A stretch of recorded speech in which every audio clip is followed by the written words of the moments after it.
Ulang, Pak Jaksa Agung. Kita mulai dari setiap poksi dulu ya, fraksi ya, biar ini dari nanti.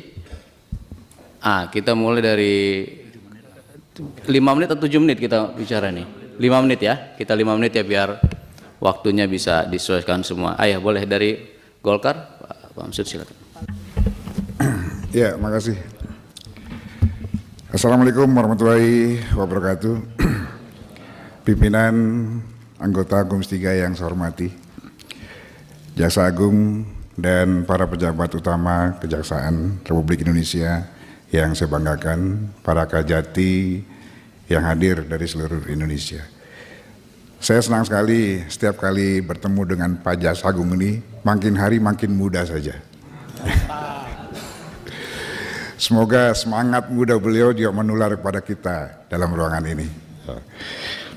Jaksa Agung dan seluruh jajaran yang saya hormati, pertama-tama tentu kita semua memberikan apresiasi yang luar biasa kepada seluruh jajaran kejaksaan atas berbagai pengungkapan kasus-kasus besar yang sangat menarik perhatian publik, termasuk OTT, hakim, dan temuan hasil kejahatan yang jumlahnya cukup fantastis, triliunan rupiah yang dikumpulkan mulai dari tahun 2012.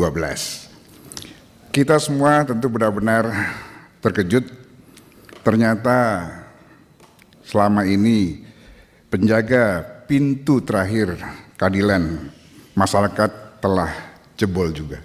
Ya. Kita tidak tahu lagi apakah berbagai keputusan hakim selama ini sudah berdasarkan rasa keadilan masyarakat atau berdasarkan transaksional. Dulu ada Pameo mengatakan, biarpun langit runtuh, hukum dan keadilan harus tetap ditegakkan.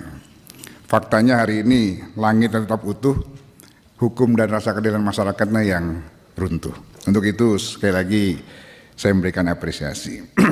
Pertanyaannya saya adalah, pada saat kejaksaan menyita tumpukan uang dan emas, apakah benar dalam bundel-bundel uang tersebut ada nama-nama penyetor dan nama hakim serta nama kasusnya? Apakah ada keterlibatan pejabat publik lainnya dalam setor menyetor transaksional rasa keadilan masyarakat ini?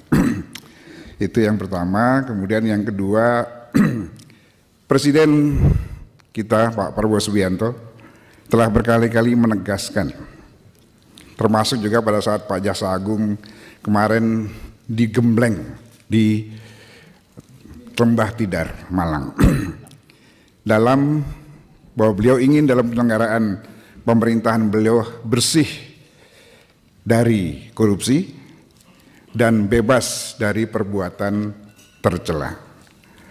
PPATK kemarin mengungkap ada 97.000 anggota TNI Polri, 461 pejabat negara termasuk DPR, 1,5 juta pegawai swasta terlibat judi online. Pertanyaan saya bukan soal judinya. Pertanyaan saya adalah, bagaimana keterlibatan kejaksaan terutama dalam kasus suap, karena judi ini ternyata ada unsur suapnya yang melindungi agar kegiatan itu terlindungi, terutama di Kementerian Komdigi. Apakah hanya pada level bawah atau sudah menyerempet ke tengah atau ada potensi menyambar ke atas? Itu pertanyaannya.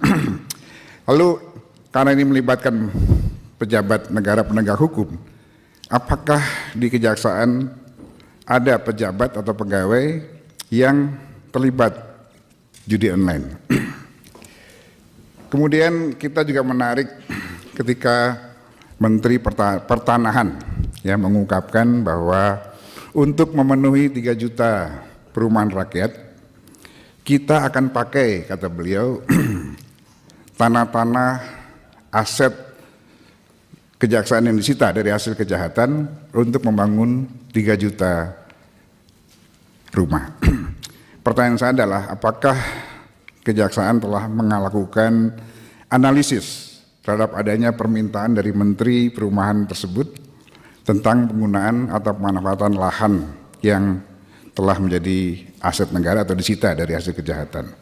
Apakah diperlukan pengaturan pengelolaan barang rampasan tersebut, memerlukan peraturan baru atau undang-undang secara khusus, atau cukup dihibahkan? Ini juga pertanyaan yang sangat mendasar karena ini kan menyangkut nanti apakah diberikan gratis atau dijual dengan harga yang rendah karena menyangkut tentang aset negara.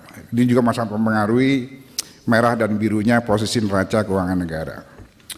Kemudian yang terakhir, Pak Jaksa, dalam waktu 1 tahun dari sekarang ini kita akan menerapkan Kitab Undang-Undang Hukum Pidana Nasional yang baru, menggantikan hukum kolonial yang ada selama ini.